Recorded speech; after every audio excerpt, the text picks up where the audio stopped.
ভারী বর্ষণের কারণে আগামী ২৪ ঘণ্টায় লালমনিরহাট, নীলফামারী, রংপুর ও কুড়িগ্রামের চরাঞ্চল ছাড়াও কিছু নিম্নাঞ্চল প্লাবিত হতে পারে বলে জানিয়েছে পানি উন্নয়ন বোর্ড। ৭ সেপ্টেম্বর এক পূর্বাভাস ও সতর্কীকরণ বার্তায় এমন শঙ্কার কথা জানিয়েছেন সংস্থাটি।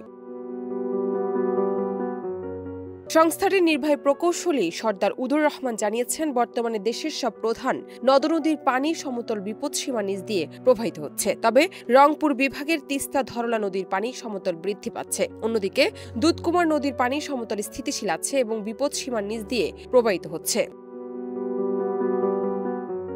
অপর বন্যা পূর্বাভাস সতর্কীকরণ কেন্দ্র জানিয়েছে, আবহাওয়া সংস্থাসমূহের তথ্য অনুযায়ী আগামী ২৪ ঘণ্টা পর্যন্ত রংপুর বিভাগ তৎসংলগ্ন উজানে অতি ভারী বৃষ্টিপাতের প্রবণতা রয়েছে। তবে পরবর্তী ২ দিনে বৃষ্টিপাতের প্রবণতা কমে আসতে পারে।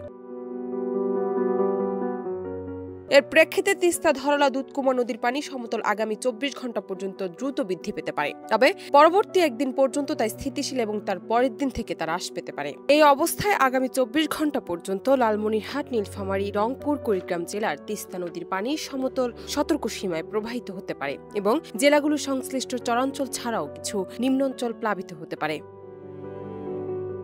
জান্নাত নিপু, দেশ রূপান্তর।